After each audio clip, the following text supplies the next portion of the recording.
कहानी का नाम छिपा हुआ धन। कहानी वर्टिकल बार। एक राजा के पास एक हृष्ट पुष्ट और सुंदर घोड़ी थी। वह उससे बहुत प्रेम करता था और उसका विशेष ख्याल रखता था। इसका कारण ये था कि युद्ध क्षेत्र में घोड़ी ने कई बार राजा के प्राणों की रक्षा की थी। ये घोड़ी की वफादारी थी जिसने राजा का दिल जीत लिया था। घोड़ी ने कई वर्षों तक राजा की सेवा की और पूर्ण वफादार बनी रही। जब उसकी उम्र हो गई तो उसकी जगह उसके बेटे ने ले ली। घोड़ी का बेटा हृष्ट पुष्ट था, मगर उसमें एक खामी थी। वह जन्म से ही काना था। इस बात को लेकर वह हमेशा दुखी रहा करता था। एक बार उसने घोड़ी से पूछा, माँ, मैं काना क्यों जन्मा? घोड़ी ने बताया, बेटा, जब तू मेरे गर्भ में था उस समय एक दिन राजा मेरी सवारी कर रहा था और मेरे कदम लड़खड़ा जाने पर आवेश में आकर उसने मुझे एक चाबुक मार दिया था। शायद यही कारण है कि तू काना जन्मा। ये सुनकर काने घोड़े का मन राजा के प्रति क्रोध से भर उठा। वह बोला, माँ, राजा ने मुझे जीवन भर का दुख दिया है, मैं उससे इसका प्रतिशोध लूंगा। घोड़ी ने समझाया, नहीं बेटा, राजा हमारा पालक है।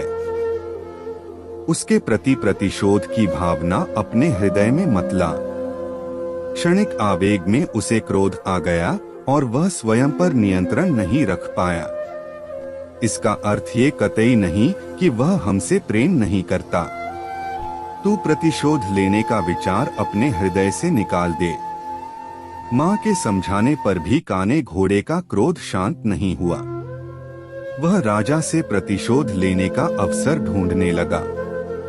बहुत जल्द उसे यह अवसर मिल भी गया। राजा युद्ध के मैदान में काने घोड़े पर सवार था। उसके और उसके पड़ोसी राज्य के राजा के बीच घमासान युद्ध छिड़ा हुआ था। तलवारबाजी करते करते अचानक राजा घोड़े से नीचे गिर पड़ा। मौत उसके करीब थी। काना घोड़ा उसे वहीं उसी हाल में छोड़कर भाग सकता था, लेकिन उसने ऐसा नहीं किया। उसने फुर्ती दिखाई और राजा को फिर से अपनी पीठ पर बिठाकर उसके प्राण बचा लिए। वह चकित था कि उसने ऐसा क्यों किया। जिस व्यक्ति ने उसे काना बनाया, उसने उसके प्रति वफादारी क्यों दिखाई? क्यों उससे प्रतिशोध नहीं लिया? ये प्रश्न उसने घोड़ी से पूछा तो वह मुस्कुराते हुए बोली, तू आखिर बेटा किसका है? मेरा ना। मेरी छत्रछाया में तू पला बढ़ा है। जो संस्कार मैंने तुझे दिए हैं वे तेरी रग रग में रच बस गए हैं। उन संस्कारों के विपरीत तू जा ही नहीं सकता। वफादारी तेरे खून में है बेटा। तू वफादार ही रहेगा। दोस्तों, संस्कारों का आचरण पर बड़ा गहरा प्रभाव पड़ता है। जिन संस्कारों के साए में बच्चे का पालन पोषण होता है, वे उसके अवचेतन में गहरे तक समाहित हो जाते हैं। ऐसे में अपने संस्कारों के विपरीत वह जा ही नहीं सकता। संस्कारों का सबसे बड़ा आधार परिवार है, जहां से संस्कारों की नींव पड़ती है। हर माता पिता की जिम्मेदारी है कि वे अपने परिवार को अच्छे संस्कारों की नींव दे।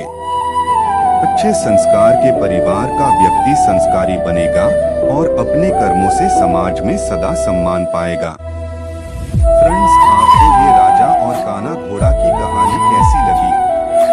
आप अपने कमेंट्स के द्वारा हमें अवश्य बताएं। ये king and one eyed horse listenable story in Hindi पसंद आने पर लाइक और शेयर करें। ऐसी ही और moral stories, motivational stories and kids stories in Hindi पढ़ने के लिए हमें सब्सक्राइब कर लें। थैंक्स।